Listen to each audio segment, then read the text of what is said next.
Hoy vamos a platicar muchas cosas interesantes. Nuestro tema, el tema que me corresponde a mí, es ley de ingresos, presupuesto de egresos y lo que tiene que ver con ello. Entonces, vamos a empezar con ley de ingresos. ¿Ya todo el mundo tiene su material? Bien.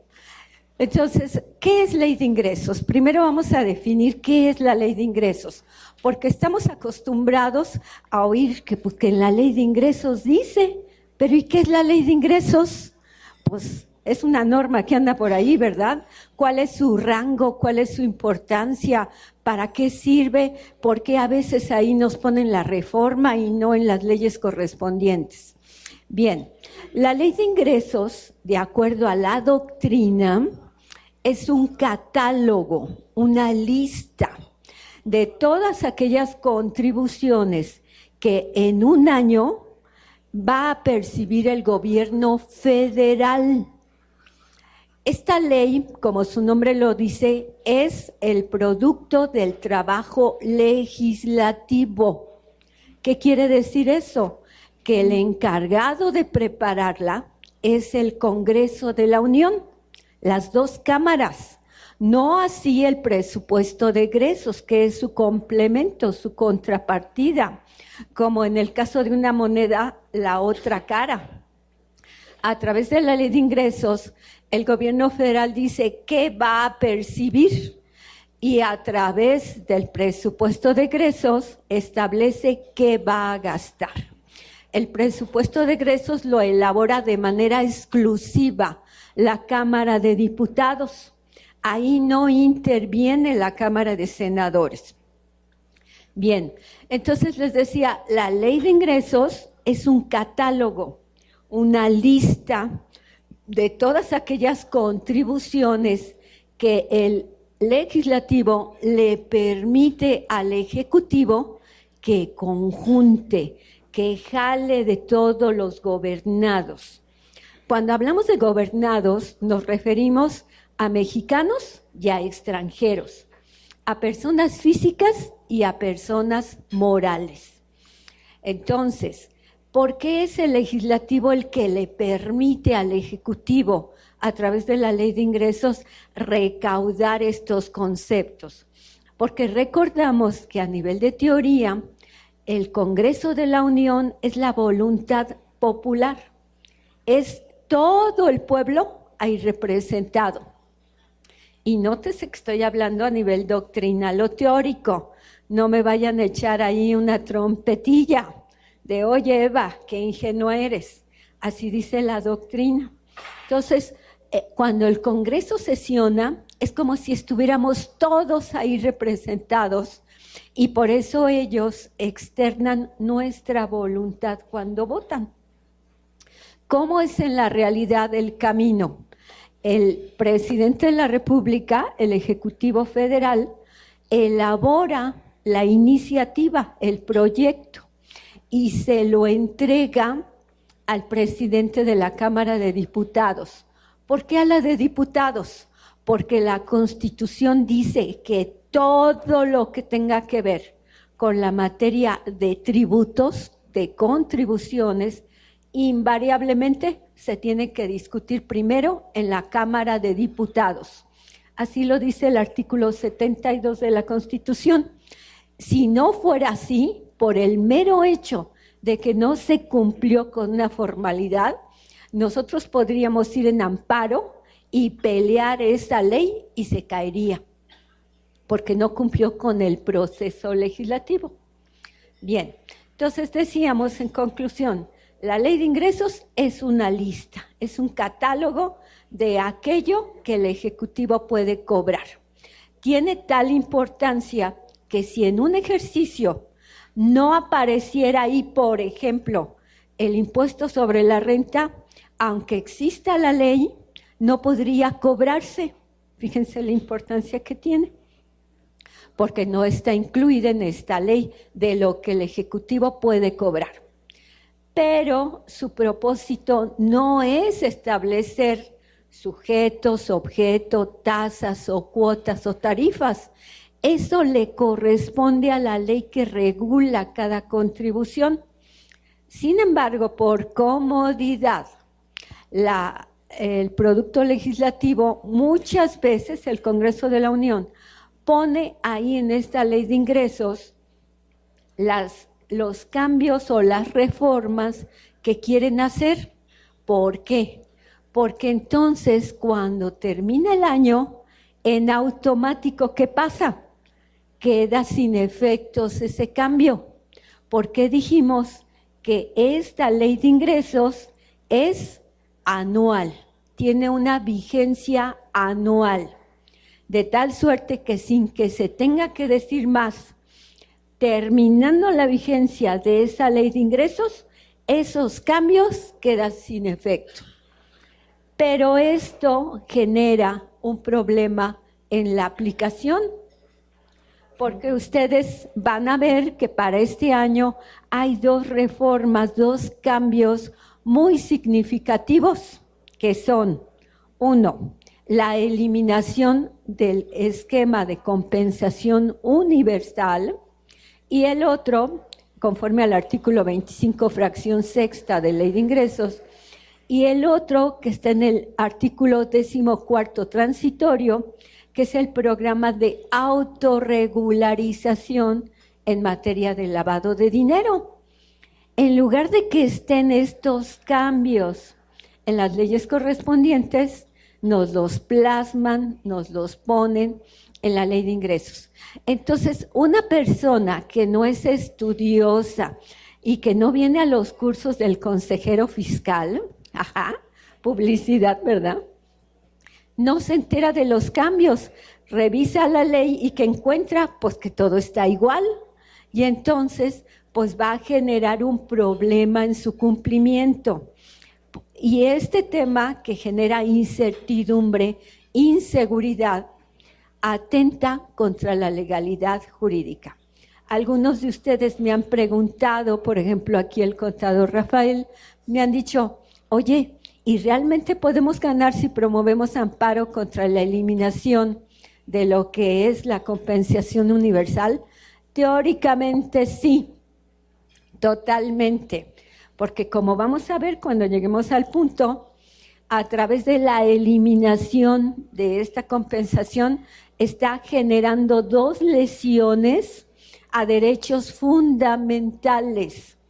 El primero, está yendo contra la libre disposición que tengo de mis recursos patrimoniales. Esta libre disposición es un derecho no solo nacional, no solo en el marco nacional, sino un derecho que está previsto a nivel internacional. Seguramente ustedes, como son muy estudiosos, ya saben que existe una declaración universal de los derechos del hombre que se firmó en San José de Costa Rica, porque la primera declaración de derechos se hizo con la Revolución Francesa, 1789, ustedes recordarán, pero de 1789 para acá, pues ya han pasado un buen número de años, y en los 1960 se firma esta Declaración Universal Contemporánea de los Derechos. Y ahí, en esa declaración, se consigna como derecho universal del ser humano, derecho fundamental, precisamente la libre disposición al patrimonio. Pero por el otro lado, se vulnera una garantía que se llama de legalidad. Como yo les decía, la ley de ingresos no es el instrumento adecuado para que se hayan hecho estas modificaciones. Ya ampliaremos cuando lleguemos a ese punto, pero a lo que yo voy es, las estructuras jurídicas se tienen que respetar y la ley de ingresos es únicamente el catálogo, el listado, para que sepamos qué contribuciones van a poder cobrarse en un año y de qué manera el gobierno federal va a obtener ingresos. Por eso se llama así, ley de ingresos. Bien. ¿Y qué pasó para este año? Este año ha sido un año de muchos cambios. Entró en vigor la cuarta transformación, empezó el nuevo gobierno federal y con él pues ha venido una serie de situaciones, algunas buenas, algunas regulares, otras malas, pero todos los cambios son así, requieren ajustes. Todos los mexicanos tenemos esperanzas en que este gobierno realmente cumpla lo que ha prometido. Entonces, todo lo han tenido que hacer deprisa. ¿Cómo empezó la mecánica? Tradicionalmente, en septiembre, a más tardar el 8 de septiembre, es cuando el gobierno tiene que presentar su iniciativa. Lleva su paquetito, que ya es la ley, pero que se llama iniciativa porque no ha corrido todo el caminito. Entonces, el Ejecutivo Federal en esta ocasión, en lugar de presentarlo el 8 de septiembre, lo presentó el 15 de diciembre. ¿Por qué? Pues porque el 8 de septiembre todavía no estaba en funciones, no había iniciado su periodo.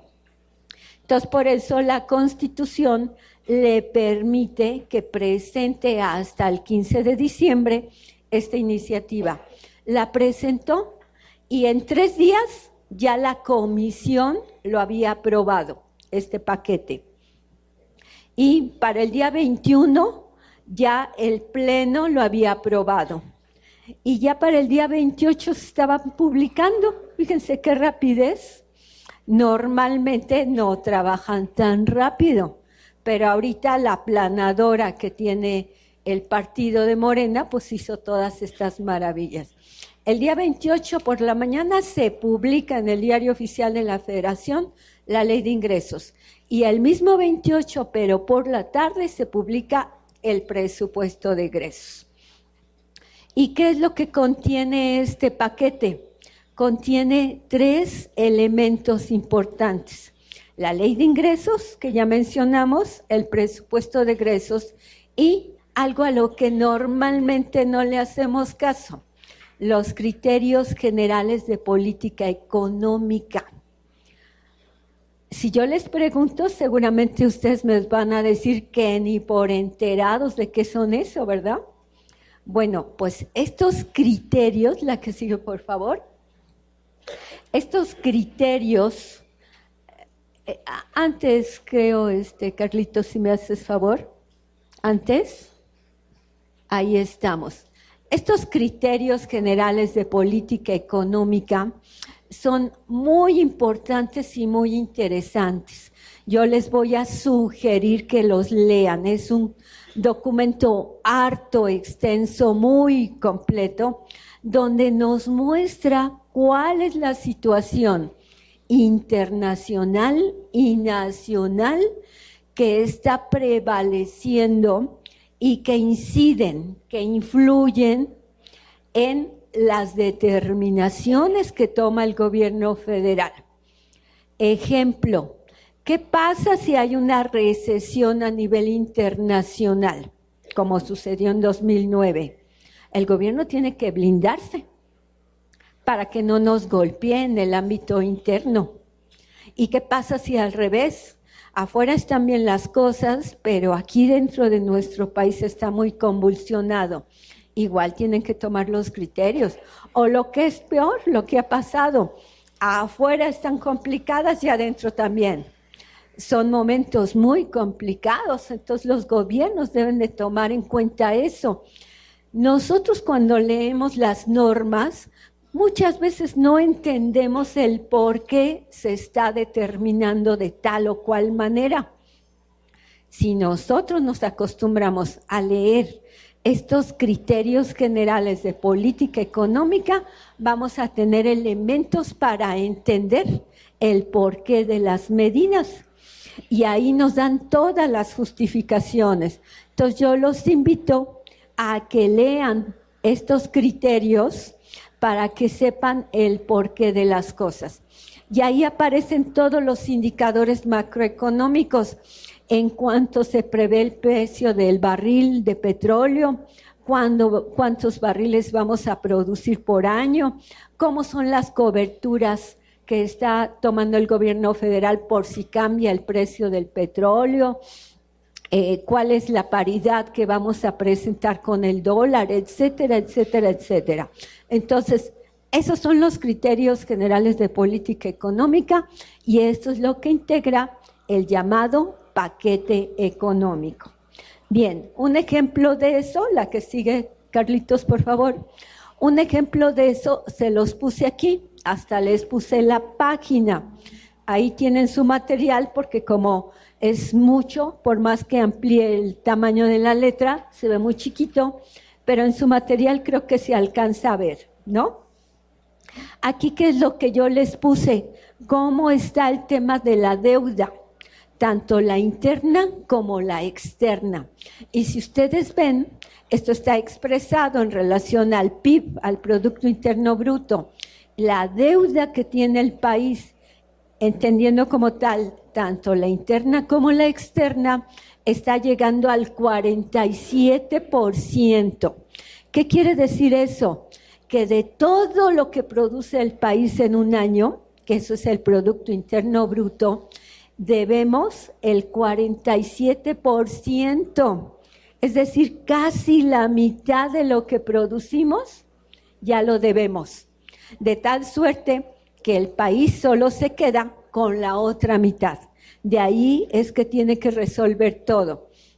Y por eso es que año con año el gobierno se vuelve a endeudar, lo cual es una política totalmente negativa. Ustedes imagínense que ya deben en tarjetas de crédito o a sus amigos, hermanos, vecinos, ya les deben la mitad de lo que ustedes ganan y todavía van y piden más créditos. Pues va a llegar el momento en que no les queden ni los calcetines, si es que se los reciben. Entonces, eso es lo que se refleja aquí. Ahora sí, Carlitos, las que siguen, por favor. Bien, entonces, como vimos, el 28 de diciembre se publicó este paquete y entró en vigor el 1 de enero. La que sigue, por favor. ¿Y cuál es el contenido de esta ley de ingresos? Ahora ya vamos a analizar el contenido específico de esta ley de ingresos. Bueno, en primer lugar, y lo más importante que tiene son los ingresos y el endeudamiento público. Como vamos a ver, para este ejercicio, el presupuesto que tiene que conjuntar el gobierno son 5.800.000.000.000. A mí esa cifra me cuesta hasta trabajo entenderla, así, hasta dolor de cabeza. 5 billones. Todos sabemos que en nuestro país 1 billón son 1 millón de millones. De tal suerte, a diferencia de Estados Unidos, donde allá 1 billón son 1.000 millones. Aquí son 1 millón de millones, es 1 billón. De tal suerte que ustedes imagínense un presupuesto de casi 6 billones de pesos. Es un mundo de dinero. En Estados Unidos, ¿saben cuál es el importe de la deuda actualmente? 13 trillones. 13 trillones. Es el país más rico del mundo, el más poderoso, pero también el más endeudado. Y de ahí casi el 50% de su deuda la tiene en sus manos China. Así que si China en un momento dado quisiera poner de rodillas a Estados Unidos, lo pone. ¿Por qué no lo hace? Porque no le conviene. En la medida en que China doblegara a Estados Unidos, se doblegaría en automático. Tienen ahí una relación simbiótica imposible de romper. Pero bueno, nada más para que tengamos una idea de cómo andan las cosas en el mundo. ¿Qué más tenemos? Las facilidades administrativas y los beneficios fiscales, que también los vamos a ver. Las medidas administrativas en materia energética, las obligaciones que se le imponen al gobierno de información, transparencia, evaluación de la eficiencia recaudatoria. Estas son imposiciones que nos llegan del Fondo Monetario Internacional y de la OCDE. Y todo lo que tiene que ver con la fiscalización y el endeudamiento. Y finalmente los artículos transitorios. La que sigue, por favor. ¿Qué vamos a ver entonces en esta ley? Pues vamos a empezar a ver la que sigue, Carlitos. Aquí tenemos, en este cuadro comparativo podemos ver cómo creció el gasto del gobierno federal. De este lado tenemos 2018. Tuvimos un ingreso, un presupuesto de 5.279.000 millones de pesos. Y para este año tenemos 5.800.000 pesos, como yo les decía, lo que marca una diferencia de aproximadamente 600.000 millones de pesos. La que sigue, por favor. Bien, ¿y cómo se va a componer este ingreso presupuestado? Tenemos una parte de ingresos petroleros, como ustedes pueden ver son el 19%, que ya es una parte muy chiquita, menos del 20%, menos de la quinta parte. Hubo una época en que los ingresos petroleros eran casi el 100%, en la época de Miguel de la Madrid, bueno, empezando desde López Portillo, pero esencialmente Miguel de la Madrid. Nos consumimos Cantarell. Ustedes como son ¿quién son? De Madonna, ¿no? De Britney para acá, ¿verdad? Entonces no se han de acordar, pero hubo un campo, todo un territorio que se llamaba Cantarell, un yacimiento petrolero que está considerado el más grande de todo el tiempo, de todos los tiempos. Pues nos lo acabamos, como dice el chistecito aquel de, pues ese cuerpecito de bomberos me lo ejecuté, ¿se saben el chiste? Pues nosotros así nos comimos ese yacimiento petrolero. En esa época era el boom, no sé si ustedes han visto los informes, pero con López Portillo, bueno, era el despilfarro absoluto de ingresos, porque teníamos muchos recursos y pensaron que nunca se iban a acabar. Bueno, ahora nada más llega al 19%. Después tenemos el 62% de ingresos tributarios y el 2.3% de los no tributarios. Aquí yo les pregunto, ¿ustedes saben la diferencia? ¿Cuáles son los tributarios y los no tributarios? Se los voy a contestar. Los ingresos tributarios son los que provienen de los impuestos. A eso se le llaman ingresos tributarios. Todo lo que recaban por impuestos sobre la renta, valor agregado, IEPS, etcétera, los aduaneros al comercio exterior. Y los no tributarios son cuando voy y pido una licencia y me cobran un derecho, cuando el gobierno da en arrendamiento sus inmuebles, cuando los vende, cuando llega a estar como socio en una empresa y supuestamente le tocan utilidades, aunque el gobierno todo lo que toca lo echa como que a la no productividad, en fin, esos son los no tributarios. Y finalmente tenemos el 15% de los organismos y empresas del Estado. Y aquí viene la explicación, que son los ingresos no tributarios. La que sigue, por favor, Carlitos. Bien, ¿y cuáles son los indicadores económicos que yo les decía? Los pueden ver en los criterios. Tenemos un superávit primario del 1%. Un tipo de cambio promedio está considerado para todo el año de entre peso dólar a 20 pesos. Una inflación anual del 3.4%. Esto si el gobierno lo logra, pues va a ser todo un hit por ser el primer año de gobierno y tener todas las condiciones que conocemos. Para el año pasado, aun cuando no se ha publicado oficialmente el resultado, pero creemos que anda como en un 4.70 aproximadamente. Bien, y ambiciosamente piensan que lo van a poder controlar más. Un salario mínimo para todo el territorio de 102, excepto la zona fronteriza, que ahí está en 170, y el precio promedio del barril de petróleo a $55 por cada uno de los barriles. Y finalmente los CETES a 28 días al 8.3. ¿Por qué son importantes los CETES? Porque salud es el principal instrumento de deuda interna. Ustedes saben que la deuda interna es cuando el gobierno coloca los instrumentos, saca papelitos, petrobonos, CETES, como le quiera llamar, bondes, etcétera, y recauda dinero. Yo voy y le entrego $1 millón y me da un papel. Así somos de ingenuos en estas épocas los humanos. Fíjense, cualquiera diría, oye, qué locura, tú das $1 millón y te dan un papel.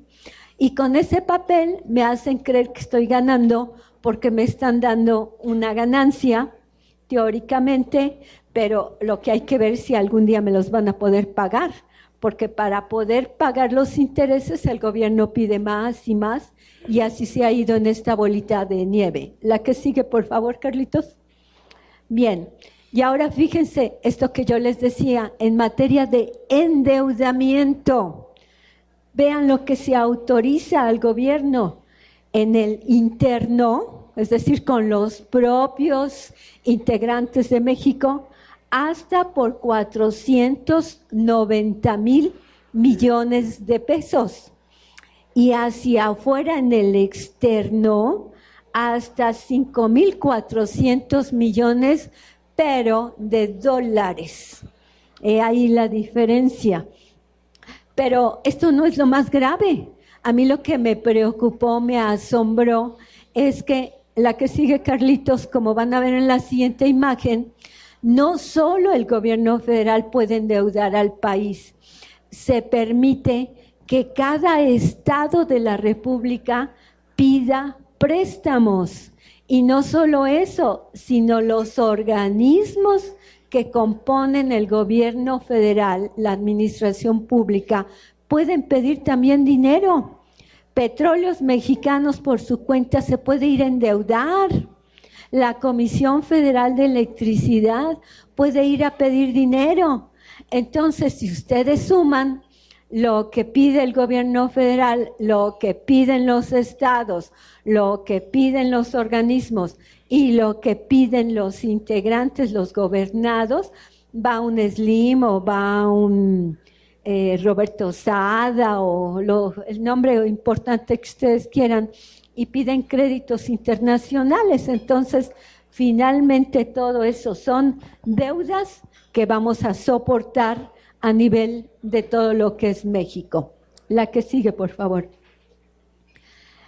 Bien, y entonces ahora nos vamos al contenido de esta ley de ingresos. De entre los puntos importantes que destacan, tenemos en el artículo 8, como cada año, los recargos, la tasa de recargos.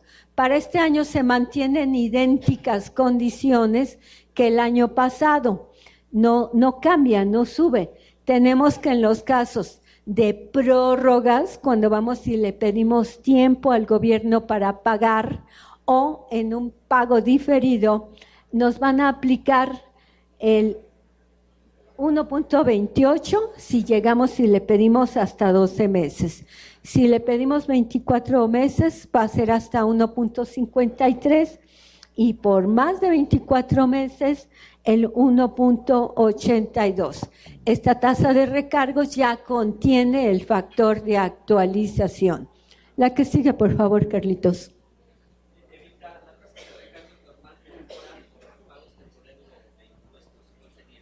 La primera, si te regresas a la lámina, por favor, Carlitos, mira, ahí dice el 0.98.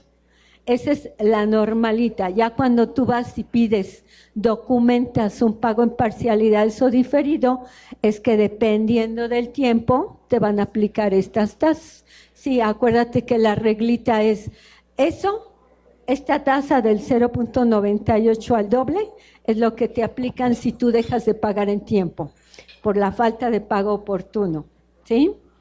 Bien, la que sigue, por favor.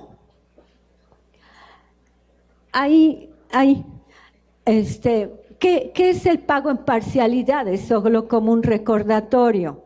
El pago en parcialidades es cuando yo no tengo la capacidad de con mis recursos pagar un crédito fiscal y entonces me veo obligada a solicitarle a las autoridades que me den la oportunidad de pagarle con tiempo. La diferencia entre el pago en parcialidades y el pago diferido es que en el de parcialidades yo voy pagando de poco en poquito. Cada mes le hago un abonito. En cambio, en el diferido, yo le digo, dentro de un año te voy a pagar todo. En ese año yo no voy a pagar nada, pero al año tengo que pagar todo, más los recargos y el factor de actualización que se hayan generado. Y recordemos que en los términos del artículo 66 y 66A del Código Fiscal de la Federación, no procede el pago en parcialidades cuando se trata de contribuciones retenidas, trasladadas o recaudadas. Porque ahí que dice el gobierno, oye, no inventes, ese dinero no salió de tu bolsita. ¿De dónde salió? Del otro, de a quien le incide, lo que se llama el pagador. Ese materialmente es el que sacó el dinero. Tú solo te lo guardaste en tu bolsita para tú entregármelo a mí. Entonces, ¿y quieres que te dé chance de pagar? No inventes. Te estás jineteando mi dinero, dice el fisco. Entonces, por eso en esos casos no está permitido. Tampoco está permitido el pago en parcialidades ni diferido respecto de las contribuciones que se están generando en ese año. La excepción, como se los puse aquí en la lámina, es tratándose de las aportaciones de las cuotas en materia de seguro social. Esa es la única excepción. Pero fuera de ahí, si son de las que estamos pagando en ese año de calendario, no es autorizable el pago en parcialidades. Y tampoco cuando se trate de importación y exportación. Ahí quieres hacer la operación, tienes que pagar en forma inmediata. La que sigue, por favor, Carlitos. Bien. Una facilidad administrativa que prevé la Ley de Ingresos y que la trae desde hace muchísimo tiempo y este año no es la excepción, es la reducción de multas. ¿Qué quiere decir esto? Esto no es una condonación, es una reducción. ¿Cuál es la diferencia entre una condonación y una reducción? La condonación significa un perdón gratuito. Yo me acerco a la autoridad, ya le debo, ya perdí o no quise pelear. El chiste es que ya quedó firme ese crédito y me acerco y le digo, oye, como cuates, perdóname, ¿no? Y la autoridad libremente, de acuerdo a su sentir, me va a perdonar una parte o inclusive hasta el total, pero es de acuerdo a su criterio. Obviamente, para que no sea esto tan flojo, tan flexible, hay reglas para esa condonación, pero en términos generales la condonación es el perdón porque sí, porque el gobierno puede y quiere. Y aquí se ha hecho un uso abusivo de esta facultad. Si ustedes escucharon el programa de radio anterior, y si no, se los comento, el contador tomó la nota. El año pasado, y bueno, inclusive la nota venía por todo el periodo del presidente anterior, de Enrique Peña, se perdonaron 286 mil millones de pesos y a nivel de condonación. Y pregúntenme a quiénes les dieron las condonaciones, quiénes fueron los favorecidos por esos beneficios. Ya lo adivinaron, ¿verdad? Pero si no, yo se los digo, exacto. Televisa, Carlos Slim, Roberto Sada, la televisora de la Jusco, gente pobrecita que lo necesita, porque como dice Fox, si le quitan la pensión, ¿de qué vive? ¿Escucharon eso, no? Que él se quejó. Pues así está, estos mexicanos y algunos extranjeros pobrecitos, pues pidieron estas condonaciones ahí humildemente. El grupo ICA también fue de los beneficiados, pues porque no les alcanzan sus ahorritos para poder salir avantes en sus operaciones. Bueno, por esto se ha censurado el ejercicio que se hace de la condonación. Pero algo diferente, un esquema diferente, es la llamada reducción de multas. ¿Esto qué quiere decir? Que una multa que ya tiene derecho la autoridad de imponer, que yo tengo la obligación de pagar porque incurrí en el supuesto, ya por disposición legal está previsto que me la bajen, que me la achiquen, que me la reduzcan. Y este es el caso de este artículo 15 de la Ley de Ingresos. Ahí se dice que si yo, como contribuyente, realizo actos que vayan en contra de lo que dicen las leyes fiscales, que implique una violación formal, subrayo, formal. ¿Qué quiere decir esto?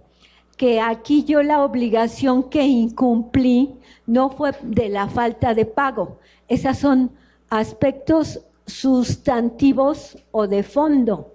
Las formales son: no presenté una declaración, no presenté un aviso, no entregué una declaración informativa, etcétera.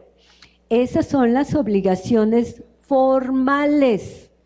Y hay multas tanto por violaciones a aspectos sustantivos como a aspectos formales. Entonces, aquí la reducción única y exclusivamente es para aspectos formales, ¿sí? Entonces, dice que si yo cometí una violación y me corresponde una multa, pero yo me autorregularizo, me compongo, me corrijo, desde que inicia la revisión de la autoridad hasta antes de que concluya la revisión, en automático tengo derecho a una reducción del 50%. Es decir, desde el trayecto. Sí, a ti te acaban de notificar. Aquí te vengo a hacer una revisión, ya sea una visita domiciliaria, una revisión de gabinete o escritorio, o me están pidiendo que me vaya a la autoridad para darle informes, etcétera. Y yo desde que llega el oficio, ¿qué hago? Uy, se me empiezan a caer los tirantes, ¿no? Empiezo a sentir que hasta el calcetín se me afloja, ¿no? Porque bien que conocemos nuestros pecados, ¿no es cierto? Entonces decimos, no, mejor de una vez me pongo en regla. Entonces yo me acerco y le digo a la autoridad, ¿sabes qué? Que mira, vamos hablando claro, debo, no niego, y pago, pues lo voy a tener que hacer. Entonces te quiero pagar, pero quiero aprovechar este beneficio de la reducción. Entonces en automático mi multa va al 50%. Ahora, si yo, en lugar de pagar antes de que termine el periodo de revisión, me aguanto, ahí estoy tronándome los dedos y deshojo la margarita, pago o no pago, pago o no pago, ¿no? Entonces, o me espero a ver si me caen infraganti, o a lo mejor ni se dan por enterados. Entonces, si yo me espero hasta el momento en que no se ha emitido la liquidación, pero ya terminó la revisión, mi beneficio disminuye y ya nada más voy a tener como beneficio un 40%. La multa va a llegar al 60%, pero Subrayo, este beneficio se refiere a las multas formales. En cambio, hay otro artículo, la que sigue, por favor, Carlitos, que es la Ley Federal de Derechos del Contribuyente. Esta es una ley pequeñita, tiene muy poquitos artículos, está vigente desde mayo de 2015, pero no le hemos dado la publicidad que requiere. Esta ley lo que establece es el derecho que tenemos todos los contribuyentes de que si yo pago antes de que se me determine el crédito fiscal, del total, del universo total de multas, solo me van a imponer el 20%. Pero si hago uso de la medida que se denomina acuerdos conclusivos, entonces ahí las multas quedan en cero, del tipo que sea. Entonces, como ven, nosotros tenemos un abanico de posibilidades para elegir. No quiero ir con la PRODECON, no quiero hacer trámites, no quiero nada. Quiero pagar y olvidarme de la situación. Tengo derecho a la reducción con base en el artículo 15 de Ley de Ingresos. Yo sí quiero tener reducción de multas totales, pero no quiero ir a la PRODECON. Me acojo al artículo 2 de la Ley Federal de Derechos del Contribuyente en relación con el 17. Entonces, yo tengo derecho a que las multas lleguen al 20. Yo sí tengo documentos que demuestran de manera fehaciente mi derecho. Entonces, me voy con la PRODECON, que nada más es la primera ocasión que esto pase, y entonces mis multas llegan al cero. Es decir, son quitadas totalmente. Entonces, ustedes como asesores es muy importante que conozcan esto, porque aunque la PRODECON se supone que es la defensora de los derechos, no es cierto. Quien haya vivido la experiencia sabe que para llegar a PRODECON el contribuyente no puede llegar solo, porque no saben cómo atenderlo. Tiene que ir el contador, que es el consejero, abogado, hermano del alma, compadre y demás, ¿no? Tiene que llegar, bueno, y en el caso de las mujeres, comadres y todo. Tiene que llegar de la mano para que pueda ser el puente de entendimiento, de comunicación con las autoridades. Entonces, ustedes eligen. La que sigue, por favor, Carlitos. Mándeme. Perdón, desde que está la ley de ingresos sobre la reducción, quiere decir que vamos estimando, vamos analizando las comisiones que tenemos y como tal también tenemos que hacer como que énfasis para decir yo caigo en este supuesto y tomo esta opción.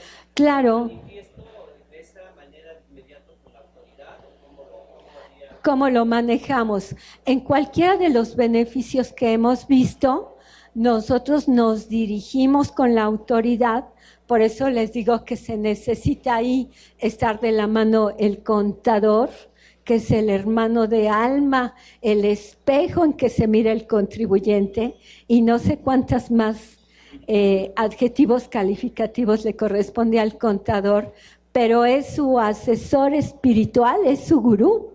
Entonces, necesita el contador explicarle al contribuyente los alcances y hacerle los trámites, dirigirse con la autoridad, y ya que obtiene el beneficio, muchas veces ya hay formatos. Acuérdense que el anexo 1A de resolución miscelánea fiscal contiene todos los anexos que el gobierno maneja, hasta están clasificados: Código Fiscal, Impuestos sobre la Renta, Valor Agregado, IEPS, etcétera. Pero si no hubiere formato, entonces tiene que hacer uso de un escrito libre. ¿Y qué quiere decir escrito libre? El que sale del ronco pecho, como el Viva México. Bien, ¿qué más tenemos en Ley de Ingresos? Tradicionalmente también tenemos los estímulos. ¿Qué es un estímulo? Es una vitamina, un catalizador que se da para fomentar una actividad específica. Hablamos de estímulos cuando a través de la política tributaria, de la política fiscal, se disminuyen o inclusive se quitan las cargas fiscales para que entonces la gente quiera hacer o fomentar alguna actividad en una zona específica. Por ejemplo, en este momento, ¿qué pasa con el decreto de la zona fronteriza norte? Pues es un estímulo. Ahí el IVA va a la mitad, como lo van a ver con Rosita y el contador. El impuesto sobre la renta se disminuye en una tercera parte. Todo esto con el propósito de que se pueda crear en esa franja una actividad competitiva con los vecinos del norte, bajo ciertas reglas. Entonces, igual aquí, todos estos estímulos que, insisto, ya son tradicionales, aquí lo que se hace es pretender fomentar la actividad que se está llevando a cabo. La diferencia que encontramos para 2019 es que ahora ya no se permiten aplicar estos beneficios, estas reducciones de impuestos contra cualquier contribución, ni cualquier tipo de declaración, sino únicamente contra el impuesto sobre la renta que se cause en el ejercicio. Es decir, ya no podemos aplicarlo contra pasivos que traigamos de años anteriores. Por eso se lo subrayé. Dice textualmente en su material, únicamente, es decir, con ningún otro más, que contra el impuesto sobre la renta que se cause en el ejercicio.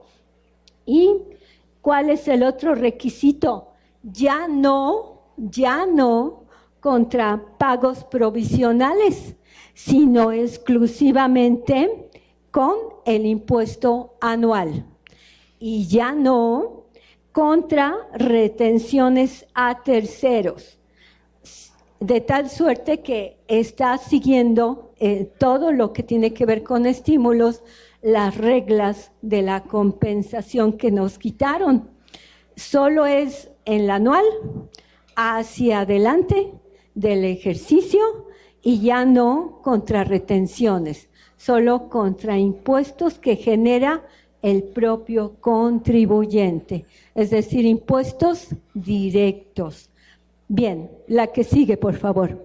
Y entonces, bajo estas reglas generales tenemos que se otorga un estímulo a las personas que realicen actividades empresariales para que puedan ellos acreditar el importe del diésel o el biodiesel que utilicen. ¿Qué es el biodiesel? Ustedes recordarán, se llama biodiesel, aunque lleva un poquito a error su nombre, porque en lugar de que se derive del petróleo, de los hidrocarburos, esto se deriva de materia orgánica. Por ejemplo, hay biodiesel que se elabora a partir de los aceites quemados, los vuelven a hidratar, los regeneran y con eso pueden ser combustibles, pero esto está generando que muchos plantíos compren las potencias como Estados Unidos, como Canadá, como Inglaterra, Alemania, y en lugar de que se dediquen al consumo humano o de animales, se están yendo a la producción de biodiesel. A mí me parece que no hay ninguna razón para que los gobiernos fomenten o estimulen la adquisición de biodiesel, pero en fin, aquí a través de ley de ingresos se está dando un estímulo. Todo lo que se consuma de diésel o de biodiesel, siempre y cuando yo me dedique a actividades empresariales y que estos combustibles, el diésel o el biodiesel, se importen y se utilicen exclusivamente en maquinaria general, no así en vehículos. En ese caso, el importe que yo gaste lo puedo acreditar. Otro estímulo, dice que las personas que utilicen también diésel o biodiesel, pero aquí cambia la actividad. Aquí son exclusivamente actividades agropecuarias y en ese caso o silvícolas. Entonces yo puedo aplicar este beneficio también. Otra facilidad, otro estímulo, igual, diésel o biodiesel o sus mezclas, pero que entonces yo lo utilice aquí sí en todo lo que tenga que ver con vehículos, en estas actividades. La que sigue, por favor. Tenemos también otro estímulo fiscal a los que importen o adquieran diésel o biodiesel y lo utilicen para su consumo final y que sean para uso exclusivo automotriz y se dediquen a qué actividades, a las de carga, ya sean en forma pública o de manera privada. Y aquí podrán, dice que deducir hasta el 50% de esos importes. Y otro estímulo es para los que utilicen combustibles fósiles y se pueda utilizar en los productos o en los procesos productivos y de transformación. La que sigue, por favor. Mande. Una pregunta en la parte 5, dice, se otorga un estímulo en la fracción 5 al autotransporte, ahí yo entiendo que son el autotransporte de carga, ¿no? Sí. General o pasajero. Sí. ¿Realmente cómo? ¿Necesita ser importado o es el que se consume o se adquiere aquí en el país? Es exclusivamente para que importes, lo consumas aquí en el país y lo dediques para utilizarlo en los vehículos con los que puedas dar el servicio de carga, ya sea pública o privada. Y si no lo importas y te consumes aquí no pasa nada, esto es normal. No entra al estímulo, exacto, el tratamiento es normal. Sí. Bien, mándeme. ¿Mande?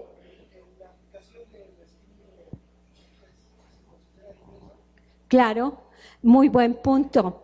Aquí dice la ley en una reglita que todos aquellos beneficios o estímulos que den las diferentes leyes, si no se establece textualmente que no se van a acumular como ingreso, entonces sí los debemos de acumular. Me explico, porque vi caritas así ¿de qué me hablas, Willis? Todos los beneficios que nos dan las leyes o los decretos implican que yo deje de pagar algo en alguna proporción.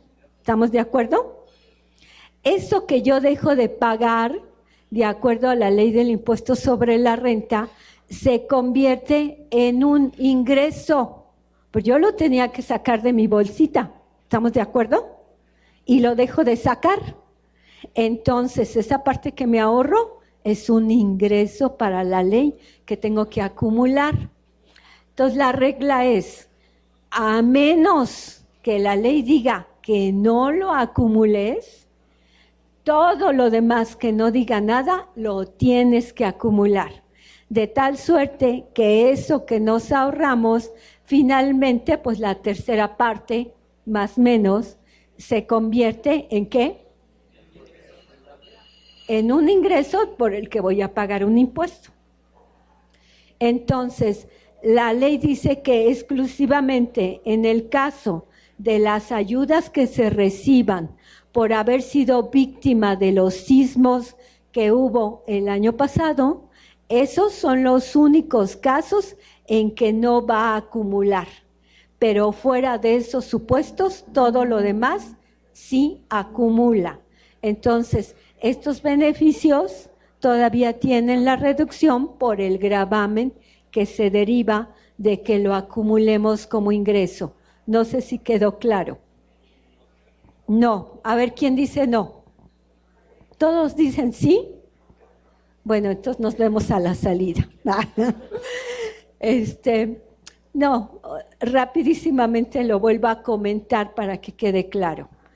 Yo voy y compro el biodiesel, lo importo y voy a tener una reducción en el impuesto. Es decir, se lo voy a disminuir a aquello que yo tenga que pagar. Luego entonces estoy teniendo un ahorro. Ese ahorro se convierte en un ingreso acumulable. Yo lo voy a sumar a los demás ingresos que obtenga. ¿Hasta ahí vamos claros? Únicamente dice la ley, si en la ley yo te pongo que no acumules, entonces el beneficio es total. Pero de otra suerte, tú lo acumulas a tus demás ingresos y de ahí me pagas el impuesto. El beneficio es parcial. Correcto. Si tú lo ves ya en términos reales, pues es un beneficio parcial, no es al 100%, porque de ahí vas a pagar impuesto. Es decir, si yo me ahorré, por ejemplo, 50 pesos. Eso lo vas a sumar a tus demás ingresos acumulables y te va a generar un impuesto, de acuerdo a las reglas de ese impuesto, porque si tienes contra qué deducir o acreditar o nada, ahí dependen de condiciones del resto de tu actividad, pero vamos, no se va al 100% el beneficio. por ejemplo, si nada más yo tuviera actividad empresarial y tuviera yo que acumular la otra parte en los demás ingresos, ¿en qué cajón estaría entrando esta acumulación? En el cajón de todos los ingresos, o sea, ya que tú tienes el total de tus ingresos, le vas a sumar lo que te ahorraste. Ya si me preguntas específicamente en qué renglón de la declaración, caray, a ver Rosita, ¿en qué renglón de la declaración? Yo como ni mi declaración hago, pero probablemente, sí, hay un renglón específico. ¿Y cómo se llama? ¿Cómo?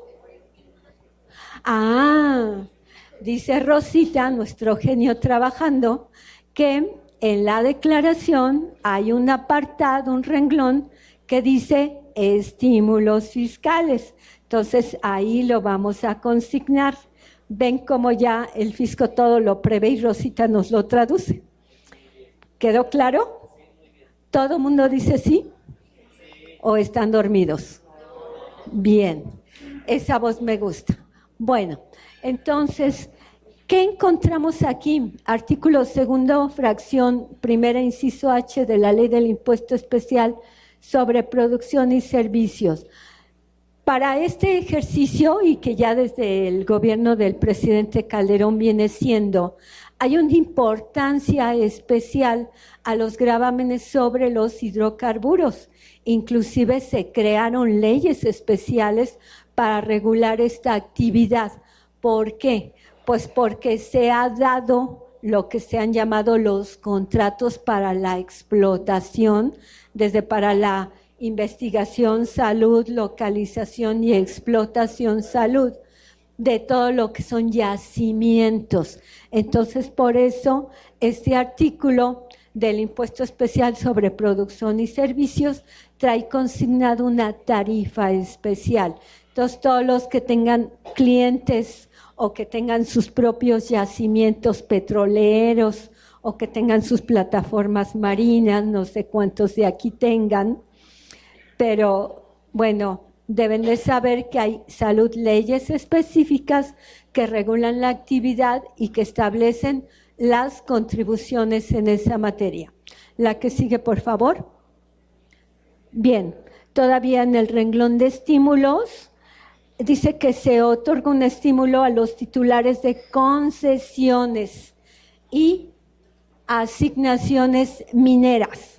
Siempre la minería ha sido una actividad muy privilegiada, muy premiada.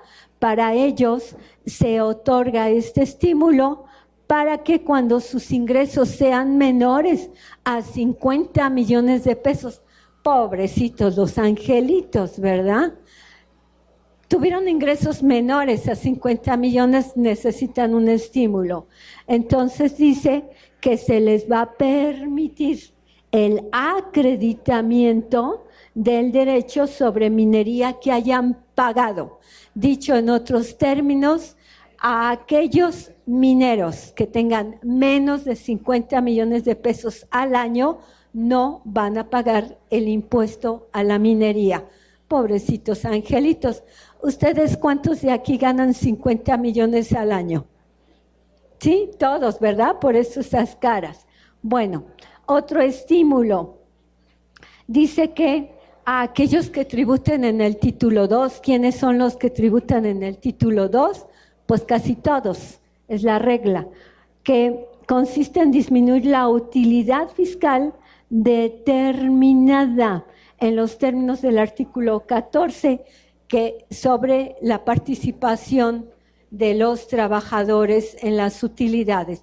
Esto ya viene desde hace muchísimo tiempo, se nos permite disminuir en los pagos provisionales entre mayo y diciembre lo que hayamos cubierto por PTU, ¿verdad? Que estas reglitas se las saben revés y derecho.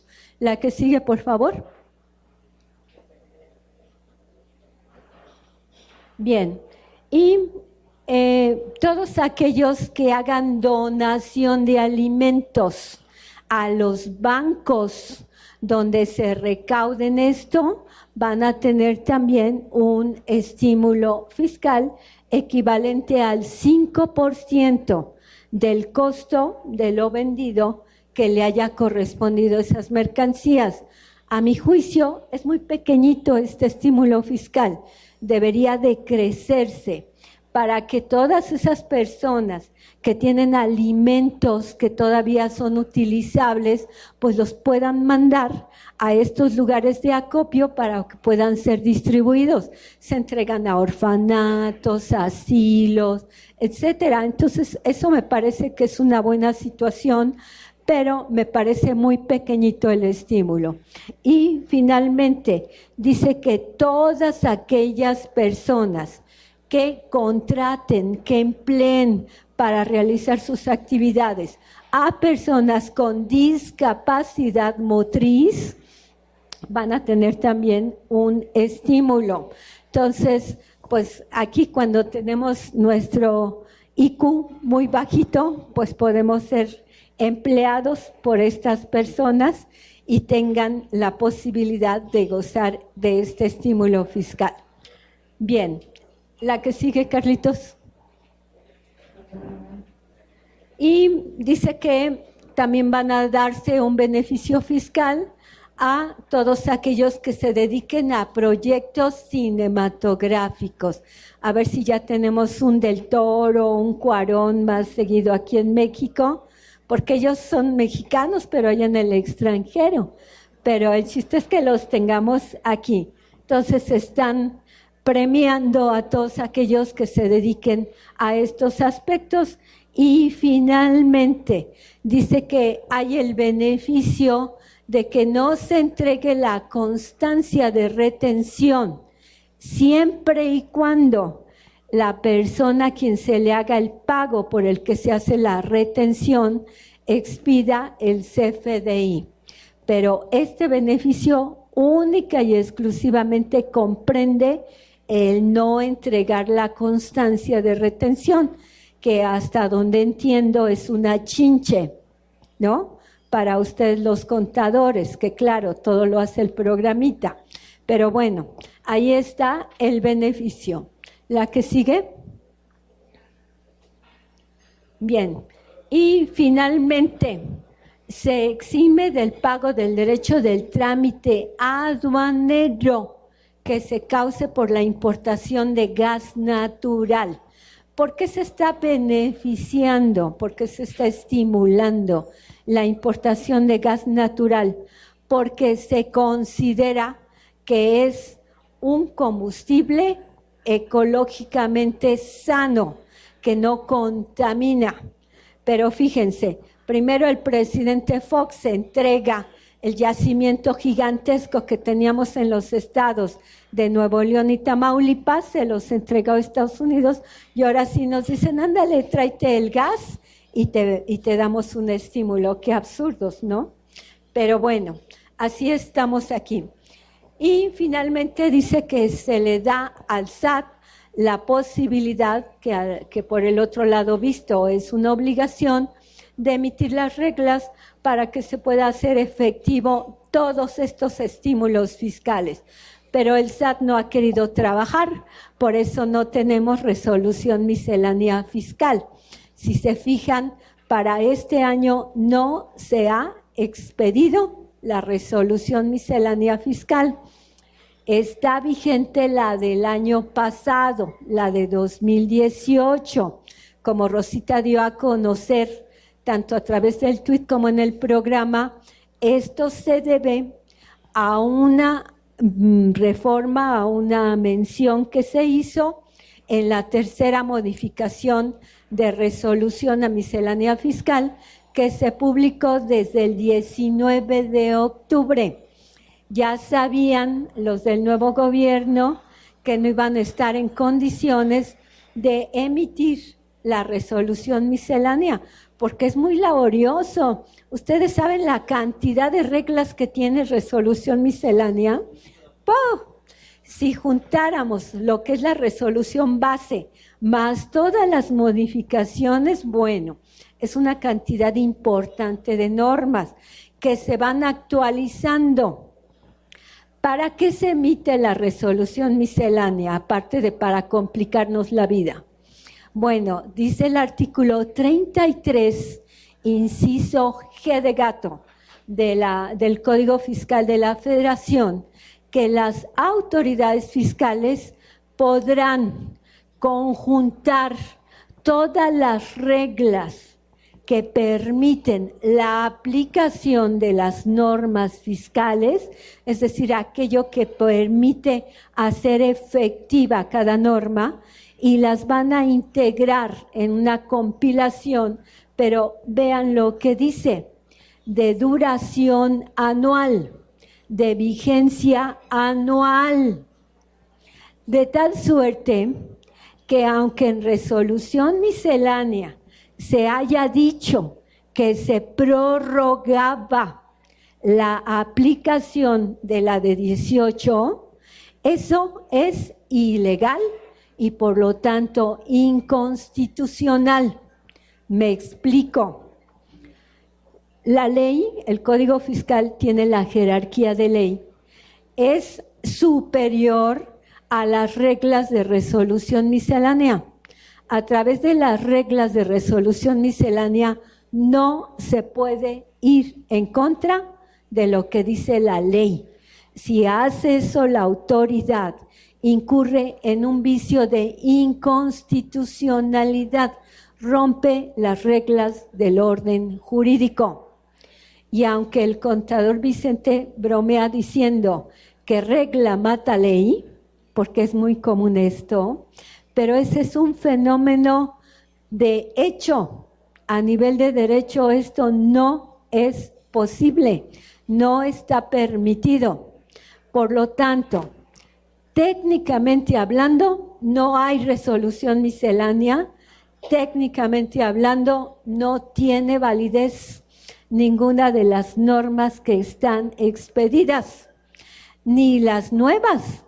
La sexta modificación a resolución miscelánea que se publicó el lunes 7, es decir, el lunes de la semana pasada, que solo está en calidad de anteproyecto, aún no se publica en el diario oficial, pero no tiene fuerza jurídica.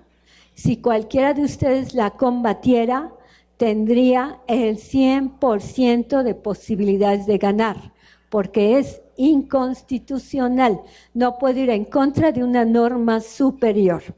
Esa es la situación que está prevaleciendo. Pero bueno, así están las cosas. La que sigue, por favor. Entonces, ante esa situación, ahorita la van a publicar, la van a...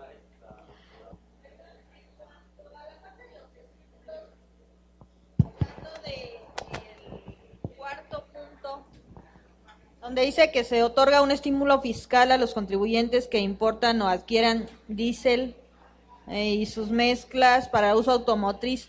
Ahí, ¿cuál es el estímulo? En el material no les puse todo porque si no nos llevamos muchísimo, pero el estímulo normalmente es el acreditamiento de lo que tú gastas contra el impuesto sobre la renta, como decía la regla general, pero únicamente respecto de impuestos que estás generando en el ejercicio y que no incluyan retenidos o recaudados o trasladados. Y lo que cambia en cada rubro es el porcentaje o la cantidad de lo que te permiten acreditar. Si te interesa, con mucho gusto, te checo en ese renglón, en ese rubro específico, cuál es el monto del estímulo. Ok, y esto nada más sería en 2019 para efectos de la anual. Ajá, estas reglas solo son para 2019. Habría que ver para el siguiente ejercicio qué es lo que pasa, porque insisto, ley de ingresos es de vigencia anual y al llegar el 31 de diciembre, esta resolución, como la carroza de la Cenicienta, se convierte en ratón.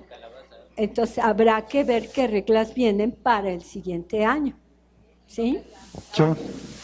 Perdón, Lick. El estímulo al que se refiere ¿No suena? ¿Se escucha?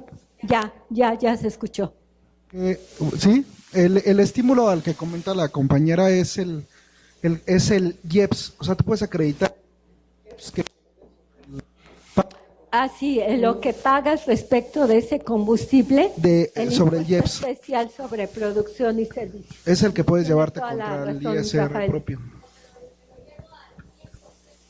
Sí, el IEPS. De hecho, el SAT publica una lista del porcentaje que debes de un factor por el cual debes de multiplicar el gasto que hayas hecho en combustible para que te dé el IEPS que pagaste, porque el IEPS no viene desglosado en las facturas. Ajá. Pero entonces te publica un factor para que tú multipliques tu gasto de gasolina por ese factor y ese importe te lo puedes llevar contra el ISR propio, pero solamente si es exclusivamente para, si te dedicas al transporte de carga de pasajeros o de mercancía. Correcto. Solamente. Correcto, sí. Por reglas de la propia ley del impuesto especial sobre producción y servicios, muchas gracias, Rafa, no se debe de desglosar, no se debe de separar. Entonces, con estas publicaciones tú ves cuántos de IEPS y es lo que te puedes llevar contra renta. Gracias, Rafa. Todo el consumo mensual, anual, debe de ser en el ejercicio.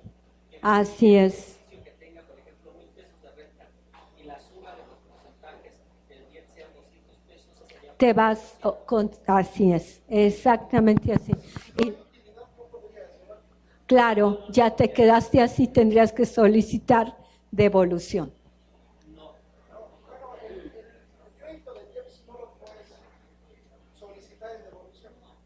Pero sí ahorita con los cambios que comentaba la necesidad es que, como no te lo vas a poder llevar contra los pagos profesionales, al final del ejercicio, cuando tú se lo restes, te va a originar un saldo a favor por los pagos profesionales que hiciste. Al momento de acreditarte el beneficio, el anual, como tú tuviste actualmente, ahorita, bueno, el año pasado podías hacer contra los pagos provisionales, ¿no? Ahora ya no, entonces vas a tener que pagar ese pago provisional con dinero. Y al final del año, cuando le restes el beneficio, te va a dar un saldo a favor. Y ese va a ser Sí, nuevamente gracias. La nota distintiva o el común denominador para 2019 es que el gobierno dice, dame. O sea, van a afectarnos en los flujos de efectivo. Por eso el haber quitado, el haber suprimido el tema de la compensación universal. Bueno, en materia de retención por intereses, dice el artículo 21 de Ley de Ingresos, se va al 1.04. Según la iniciativa, que ahí les puse el comentario, dice el gobierno federal en la iniciativa de la Ley de Ingresos, que es donde da las explicaciones de por qué los cambios o ajustes en las normas, dice que esto no es más que el cálculo aprovechando o tomando en consideración el factor de actualización. Es decir, que de la tasa que venía el año pasado, lo único que hicieron es recalcular con la inflación y que les llevó a esta tasa. Yo creo que es alta, porque mucha gente ya se queda con esta, no hace declaración porque no tenga otros ingresos o porque no tenga posibilidad de hacer la declaración y ya se queda como pago definitivo. La que sigue, por favor. Y aquí viene precisamente lo que les decía, los comentarios de cómo se hizo el cálculo del 1.04, para quien le pueda interesar. La que sigue, Carlitos. Y ahora sí, nos vamos al tema que más creo que les puede interesar, la compensación universal. La tasa sobre retención se incrementó, ¿no?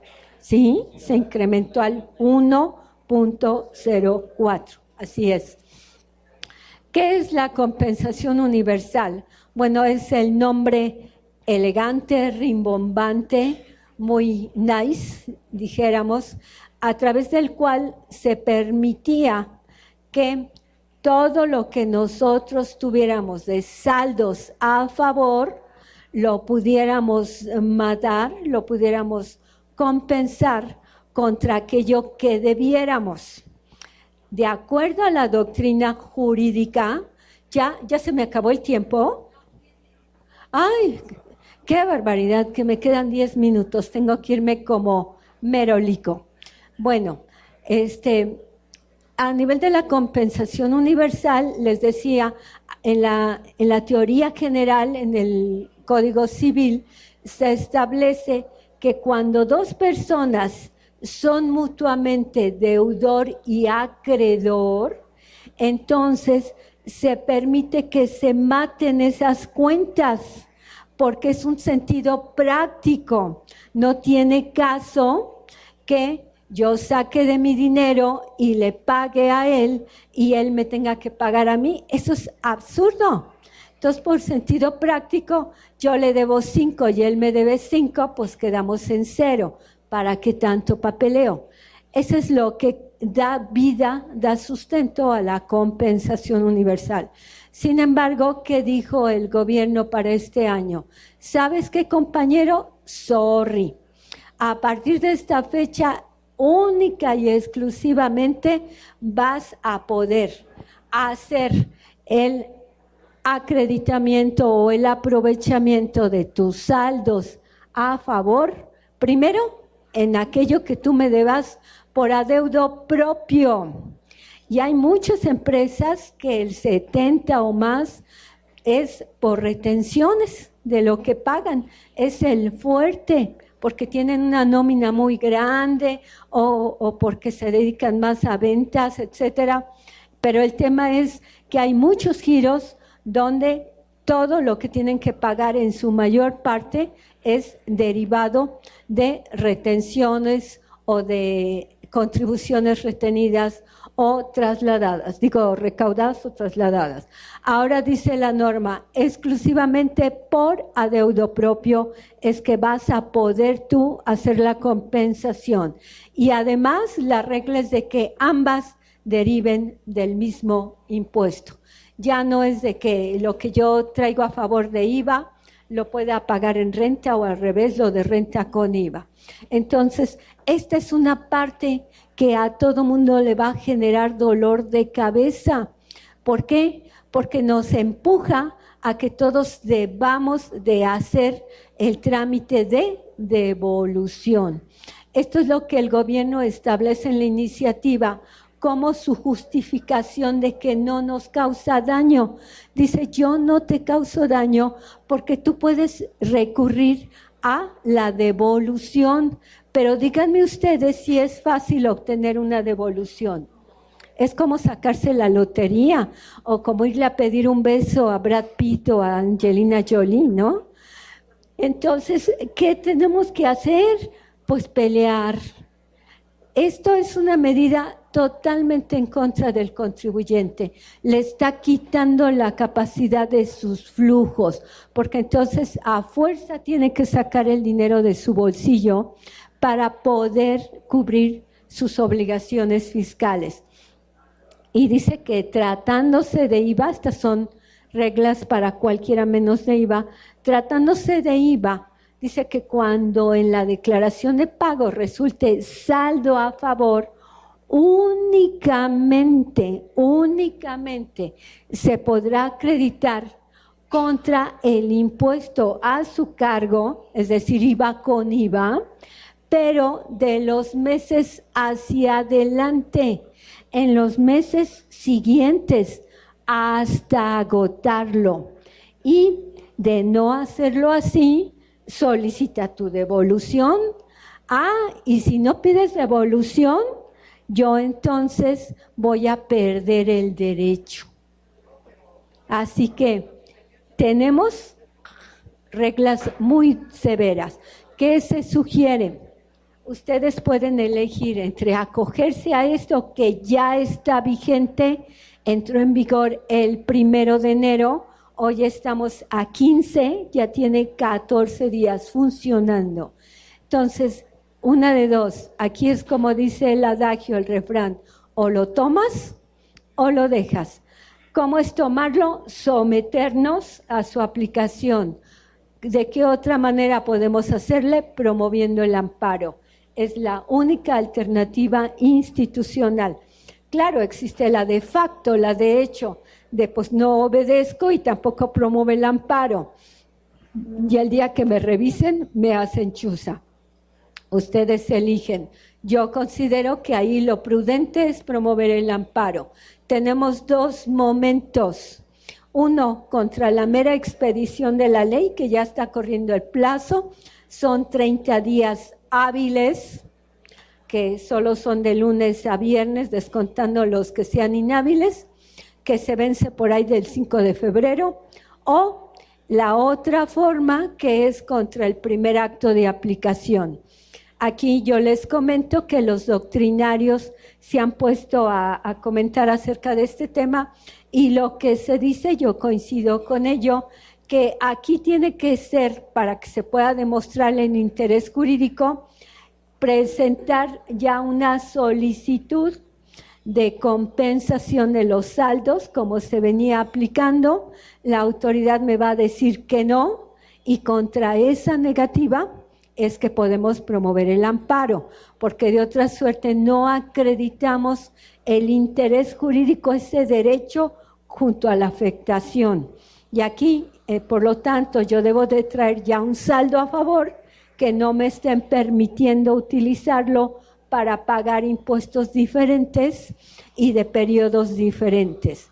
Ahora, salió una regla en esta sexta modificación de resolución miscelánea, donde trata de flexibilizar el tema y dice, ¿qué van a hacer con los saldos generados hasta el 31 de diciembre de 2018? ¿Por qué? ¿Por qué la preocupación? Porque recordemos que la ley no se puede aplicar en forma retroactiva.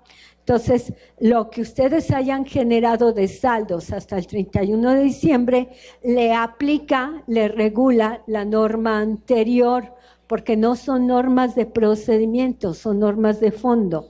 Entonces, ahí esa norma dice, en esta sexta modificación, que yo los puedo utilizar, pero está limitando el derecho solo por adeudo propio. Entonces, realmente es tan inconstitucional esa norma como el artículo 25, fracción sexta de Ley de Ingresos.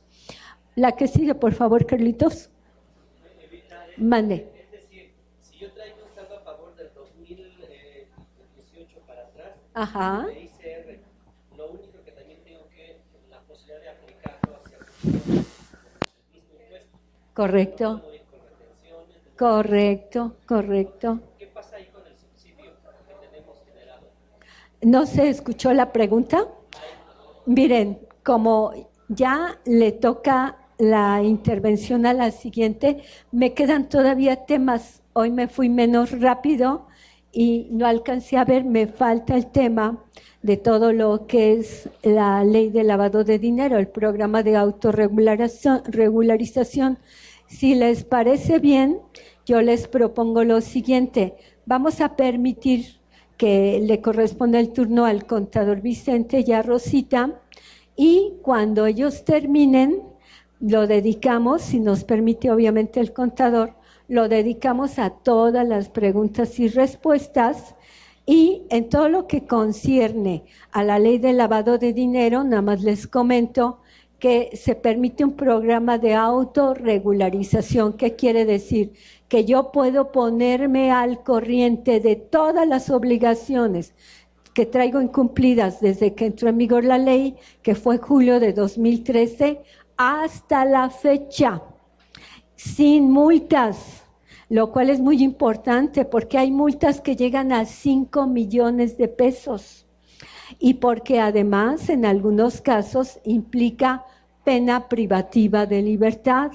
Entonces, es algo que no podemos dejar pasar porque dentro de las actividades vulnerables hay algunas que nos trastocan a todos, como son el arrendamiento, el dar en arrendamiento los bienes, y como son en la prestación de servicios cuando estamos organizando el patrimonio, como si nosotros participamos en la constitución de sociedades, participamos en la reestructura de capital, o nosotros nos encargamos del manejo de recursos de un cliente. Ahí nosotros nos volvemos sujetos de la ley, de la aplicación de la ley.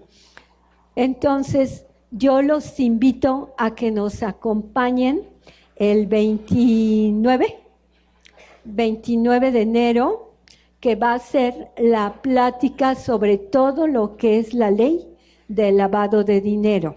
Entonces, insisto, si me permiten, para darles paso, me quedo inconclusa con las preguntas y con esta partecita del tema, pero una vez que ellos terminen, les pido permiso para terminar. ¿Les parece bien?